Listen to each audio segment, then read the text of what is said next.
is where that whole shift really can unlock all this value for A lot of opportunities. I'm really excited to talk to fellow volunteer on the USA Roundnet board of directors, Rohil Senapati. Rohil, I know we work on a nonprofit, but you want to talk about profit today, which I feel like in Roundnet could be sometimes hard to find and sometimes hard to explain to people. Yeah. Hey, Rohil, joined the USAR board in December. So been around for 7 months, played Roundnet for 2 years before that. And just kind of going through the data, I think Roundnet tournaments can be profitable. And once we start there, once we have profitable leagues and people running leagues and tournament directors throughout the country, I think profitability leads to more profitability, leads to growth. The best way for Roundnet to continue to be sustainable is to really focus on making sure that we're extracting value and giving back to the community when we do so. Yeah, I think like in my like nine plus years now of playing around and like building and growing community, I think like the big challenge I've seen is a lot of tournaments that are run, or maybe not run with sustainability in mind, or maybe aren't run with profitability in mind. They're run. I know when I run them, I'm usually thinking like fun and safety at the top of my list. So curious, like what pitfalls you've identified, and just getting to study some like things working with USA Roundnet as well as like just broadly in the community that might be slowing us down right now. Fun and safety is good. Fun and safety is great. I'm not saying you don't value fun and safety. Yeah. It's just I that's my checklist. I have a short checklist. Yeah, I think they're 1 and 2. With making sure you're not losing money on anything you're doing, being a good 3. At USAR, for example, I'll give you an example. We make sure that every tournament we sanction, we're not losing money on, or do our best to do that. And that's through insurance and stuff like that. And we've given back, looking at our regional series this year, it was a money loser, but that's okay. Because we know that if we were to make sure that we're really focusing on driving local turnout, we can extract the most value, right? How likely is it that somebody from Boston flies to Seattle to play in a tournament? Low. And you're not going to get them to pay a whole lot in registration.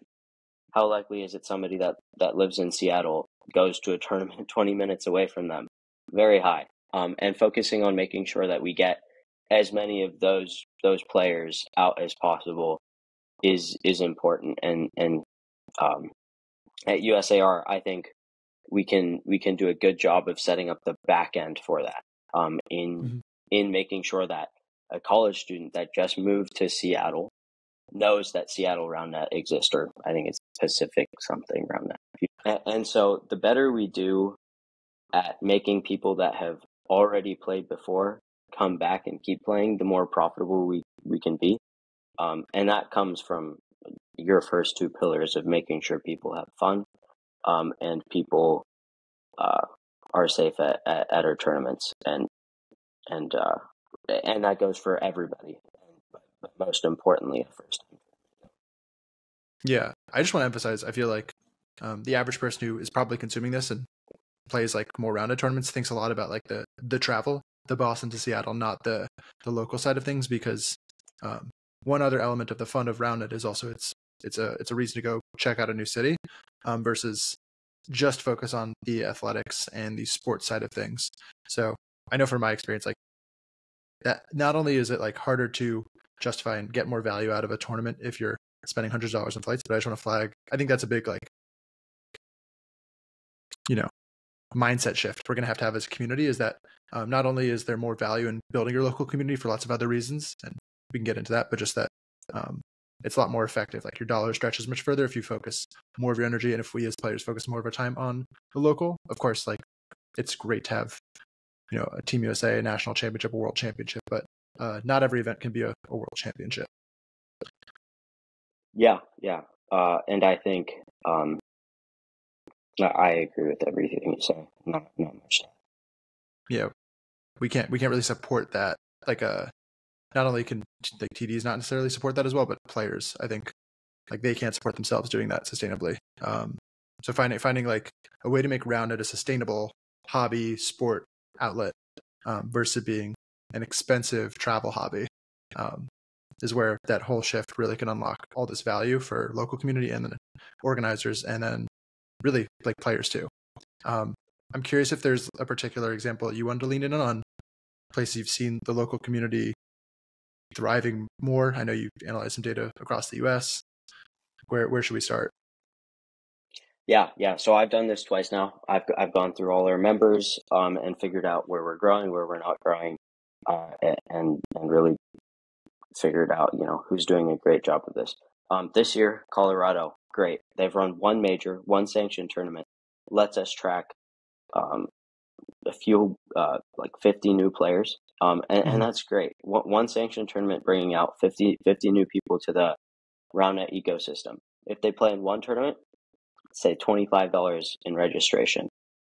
That's $1,000 that you get back into you. But making sure they come back over and over and over again. Those 50 players, if we run that first event right, 40 of them can come back.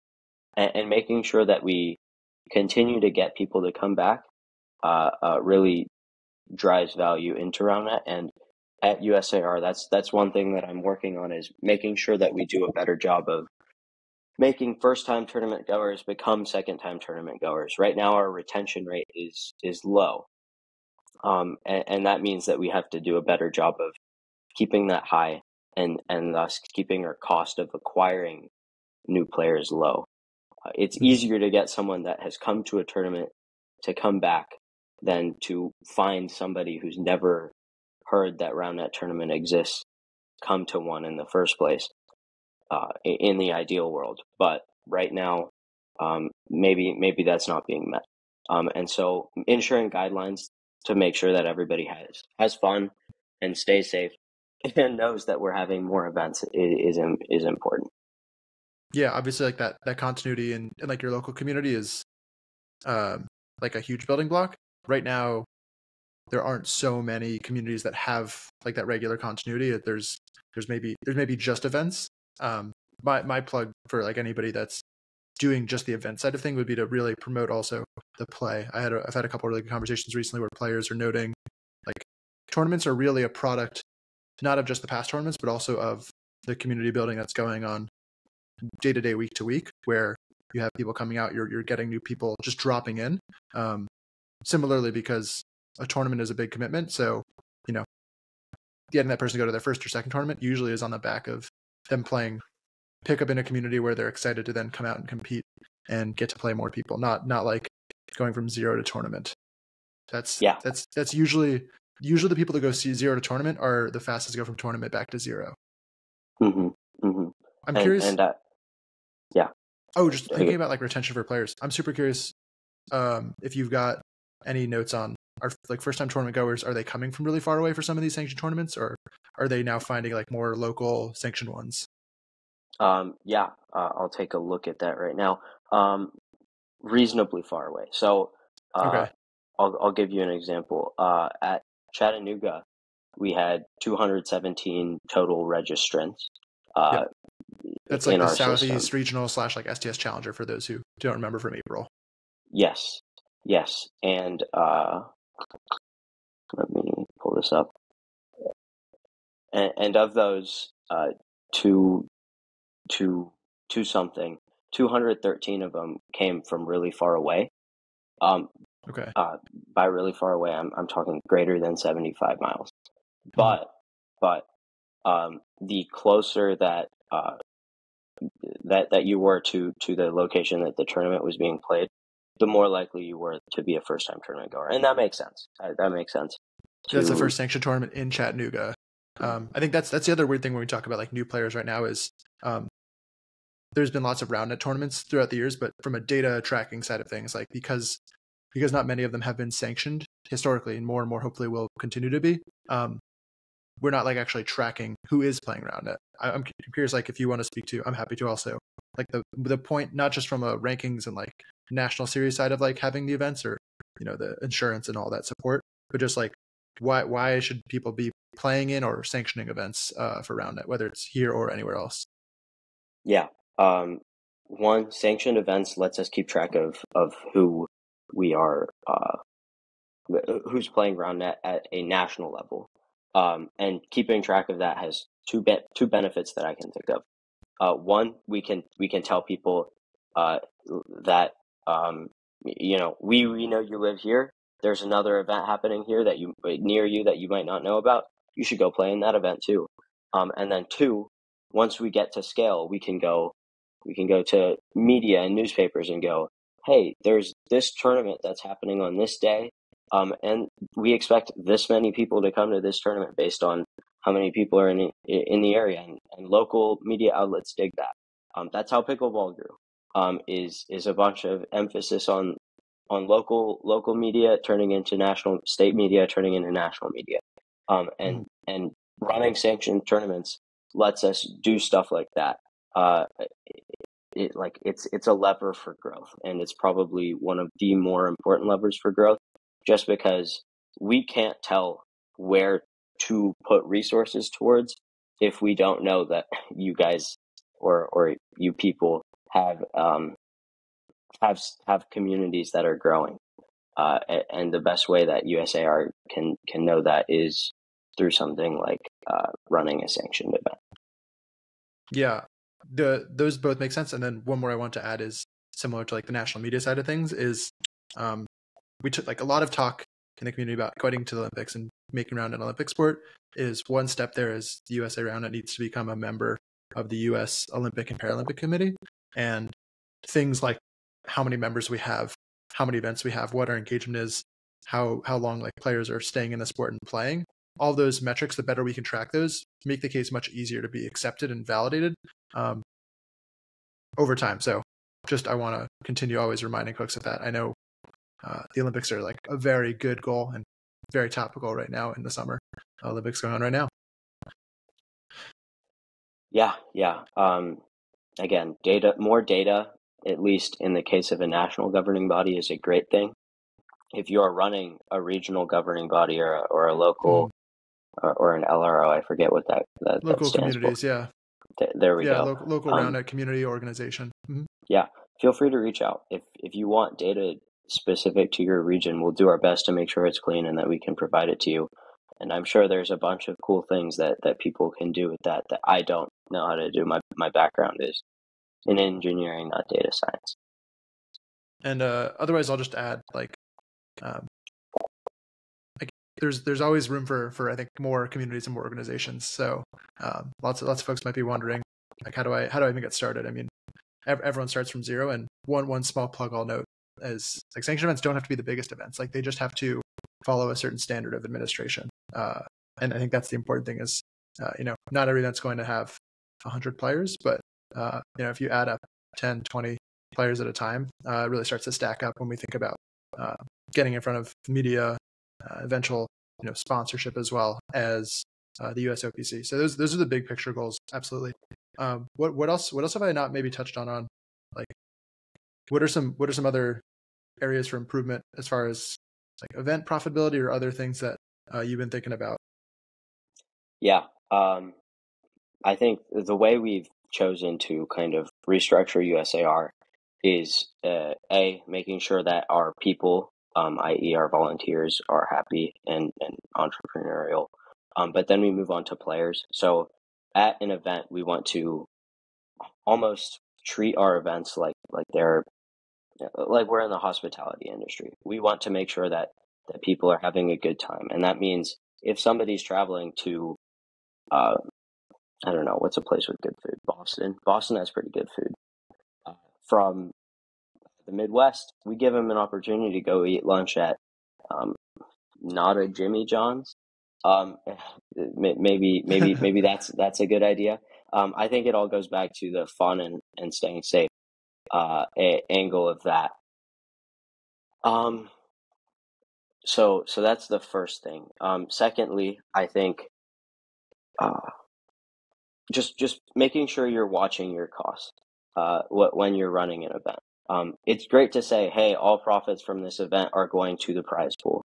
But is that really sustainable to making sure you have enough money to front tournament or to front field cost at your next event?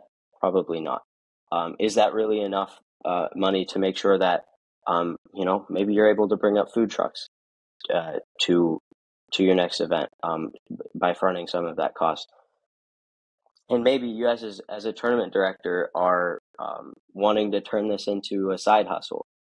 I'm sure there are standards that we want for prize money, especially as we want to bring out more people nationally. But I think if you're a local player, that $50 increase in prize pool or something like that doesn't make or break your day. What makes and breaks your day is making sure that you're not insanely hot at the event, or you start and finish at an appropriate time, and that you're able to connect and have fun with people. And setting those standards is more important uh, than making sure that one or two people who end up winning are happier. Sure. Yeah, I think like that's a great way of putting it, especially because we need to have more than just the top level players for this sport to be sustainable. So like we want as many people as possible to be enjoying Roundnet, not just a couple of people. I think is something is easy to lose sight of. And I think getting the order of operations right on making sure that high level play is incentivized and rewarded. But similarly, if we're trying to get players to come locally for some events, for like most events are local, that's just the reality. And one way that USA Roundnet and the broader community can grow the sport in the US is getting and connecting more of those events together. Not many of those events need to or currently have like a large cash purse. Like I run a lot of small tournaments personally that are pretty like straightforward, and the budget really focuses on the player experience, top to bottom, and making sure that is what more tournaments look like is how we will sustain more people. And the feedback there is like pretty sound. Like most people aren't playing for the top money. I'm curious if you have thoughts on like that idea of the idea of a pro player existing, like being a motivation for that newer player to even want to get competitive. Like how valuable do you think it is that there is someone getting paid out $1,000 at a tournament, if just to maybe become that person someday? It's a little more philosophical. I think the value in the pro player is high, right? To grow the sport aspect of it. But as a LRO or as a Roundnet community, you have to juggle and understand what's more important to you. Is growing the pro scene important to you, or is growing your scene important to you? And it's not a direct one-to-one relationship either. I think having a really competent and thriving pro scene is good for fan engagement, which is our next prong at USAR. And it's good for setting standards for people to thrive to. I think having a pro scene that is so connected to all of the people that play the sport is good for keeping people in the sport once you are committed. I don't know if it's great for keeping people in the sport when they've not committed. So as a TD, juggling both of those things is important, and I think there's room for them both. I just think that, hey, having XYZ pro, it's cool to have XYZ pro player come to my tournament, but it's probably cooler to run a tournament with 20 more people than have XYZ pro player travel to that tournament. Yeah, every tournament's gonna look a little different too. So like being able to do a little bit of each is how you kind of balance it all, get everything prioritized properly. What else do you want to say about like the maybe event tournament side of things, from a like building the business of Roundnet and improving how we can make this not just a fun thing, because right now it's just a really fun thing that we haven't really built these structures in place for more, whether it's like the nonprofit business of USA Roundnet giving like the proceeds back to the community, or for-profit businesses like Spikeball has lost money investing in Roundnet tournaments as by and large a marketing expense. Three things. One, we shouldn't view these things as marketing expenses, just because they can be profitable, right? So from an on the ground view, if you have people in charge of running and having the incentive to be profitable, I think that is more sustainable, right? So that's the first thing. The second thing is making sure that we value price a little bit, and realize that somebody who is buying or who is trying to join a Roundnet tournament a day before the event probably really wants to do it, and we can afford to price a little bit more there. Can it can help draw profitability. And then third thing is just having people in keeping in mind their costs and watching their costs like a hawk can drive profitability as well. I think a really good model is kind of like uh, a manufacturer distributor relationship, for example, right? P&G. P&G makes various products. They don't have the bandwidth to go out and sell all of those products by themselves. So it's up to their distributors to go out and sell all those products. And the distributors wouldn't be doing it if they weren't making money off of it. So P&G and their distributors have a healthy relationship. And by doing that, there are more P&G products out in the world, and there is a greater P&G name brand value, or brand value, and those distributors are also happy because they're putting money in their pocket. The same thing can exist from a Roundnet ecosystem level. If we have tiers and awards for people that run Roundnet tournaments, and really reward people, not by throwing money at them, but by giving them the resources just and showing them that sure. that these tournaments can be profitable, and that growing your community can be a sustainable, maybe side hustle for now and ideally a full-time job in the future. I think that's the best way to grow the sport, just because we've seen it done in other industries. Yeah, I know you shared like the mid-year report from USA Roundnet, and I'm curious if you want to speak to how like the work in volunteering with USA Roundnet kind of maybe sets up that ecosystem where everybody is kind of more connected in, and then things like we keep mentioning like Colorado as like a bright spot where that kind of growth leads to probably more opportunities. If there's other things you'd want to maybe like speak more tactically to what you just laid out on, if people are growing communities, like there needs to be ways to reward them and ultimately like incentivize people that are getting more people to play Roundnet is probably the way to put it. Yeah. And I will say that we're not doing the best job of that right now as a national governing body, as I'd like for us to do. So things to work on. And making sure that we prioritize our expenses is important as well. But from a USAR perspective, one thing that has been on the back of my mind a little is kind of tiering our LROs and making sure that we have enough LROs in our system to run, to know where everybody's playing. There we go. Yeah. Stumbling over my words. Yeah. So that's step one. Step two, making sure that they all are running sanctioned tournaments. And then three, most importantly, tiering these people that are running sanctioned tournaments and giving them various levels of support based off the success that we see them having. So if one community is doing a great job of growing Roundnet, then and attracting new players and making sure new players keep coming back, then we want to, maybe we'll go front your tournament costs for this tournament. That way you're not paying for it out of pocket or something like that. And then we'll take some back with registration. Maybe we can play a little assistance getting you funding from other sources, and we can give you a value add that way.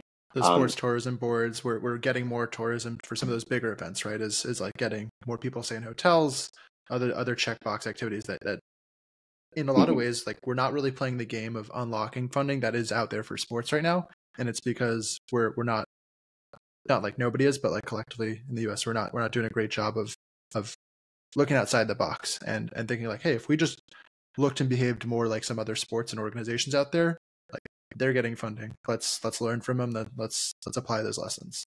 Mm-hmm, mm-hmm. And by making that sort of system at a national governing body level, we can continue to drive value adds for our tournament directors and our players. And you know, for USAR, our customer is tournament directors and players. So if you fall in one of two of those buckets and you are unhappy with your experience, that is or can qualitatively describe something that you would like us to do better, that is where we can continue to provide value back to our communities. Because as a national governing body, we can do things a little bit differently, whether that be through the fact that we have a little bigger pool of money to experiment with and drive innovation, or whether that be through the fact that we can draw upon somebody that has done something really cool in the past if you want to do something similar. Yeah, I'll just plug, like, you can leave a comment here if you have nowhere else to like put a gripe, and like I'll reach out and we'll address it. But like I think the engagement, my like reflection in asking people like, what can USA Roundnet do better for you, is I get a lot of crickets. So I'm just gonna plug really hard. Like if there's something that you're unhappy about as a player or TD that your national everybody can do better for you, like Rohil and I are that's literally what we're here for.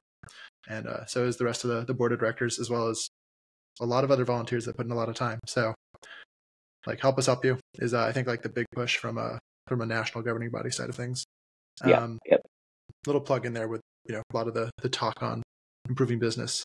Where else do we need to go here? I know you had a lot of big points you wanted to make, so you're kind of driving your own interview right now. Well, great question. Certainly. Another thing that we're working on right now that I think needs a little bit more support is driving rules changes. I think collectively as a community, we are right now we're falling along the lines of defense will get better versus what can we do to help defense get better faster. And so right now we're moving a little bit more from the player experience to the fan experience side of things. I know in other sports, double fault percentages are less than 10% in Roundnet. Based on what we've statted this year, we're sitting at 30%. And so we need a little bit more help running tests on various rules, coming up with ideas for more rules to pull the levers that make action points go up, right? So decreasing double faults, making hitting harder, making defense easier, making serving less rewarding. Pulling those levers, we need ideas on what to change from that perspective. And then we need more people able to go in and set those games when we're done there. So again, if you're interested in running something with your local community, whether that just be pickups or in an entire tournament with a rule change, reach out. Right now, the number one thing that I'm targeting with that is making double faults less than 10%. But I'm sure that there are a lot of other quality of life things that we can do as well. Definitely. Yeah. I think rule changes is like a really good like epitome of how Roundnet is very much dependent on you leaning in as a person, as a player in the community, and like making it happen. So hopefully you feel motivated by Rohil's chat here. Yeah, I don't know if I'm necessarily the most motivating person, but I will say I am. We've got a lot of monotone here, but I would agree. You bring the optimism for sure. But yeah. Maybe someone can like do a TikTok edit of this and like throw a bunch of explosions on there. I'm not on TikTok, but I know what those are. Yeah. That's all I really have though. What else do you want to share with everybody about the business of Roundnet, maybe growing Roundnet, any other US specific like growth things? At the top of my mind, no. I think a couple things that I kind of want to close off our conversation with are Roundnet can grow. We've seen it grow in the past. We just have to be diligent about making sure that that growth is sustainable and that there are people that are taking initiative to do that. And part of that is making sure that they realize that, hey, if this is something that I'm doing, I can make money off of doing that. B, I'm optimistic about our future as a sport. Right now, the next 1 year, 2 year, 3 years, we're going to put systems into place to make sure that 5 to 10 years from now, everything is continuing to run well, everything is running at a sustainable level, and that we are doing the right things over and over and over again to make our sport grow. And I'm positive, I'm fairly confident that I can, or that we can grow as a community, or quite frankly, I would not have invested as many hours as I have. And then third, if you are a person that wants to take initiative here, and wants to lean on USAR resources a little more, reach out. We have a lot of opportunities open and able for somebody that is willing to, drive the sport forward and explore whatever they want to explore. So please reach out, and we'll do our best to make sure that you are heard. You are given as many opportunities as we can think of giving you, and you are able to take entrepreneurship and be responsible for whatever you want to be responsible for. That's pretty good for inspirational. So thanks for joining, There we Rohil. go. And thanks you all for listening and thinking about going around it with us. All right. Yeah. Nice talking with you in a recorded setting, Ben. We'll talk in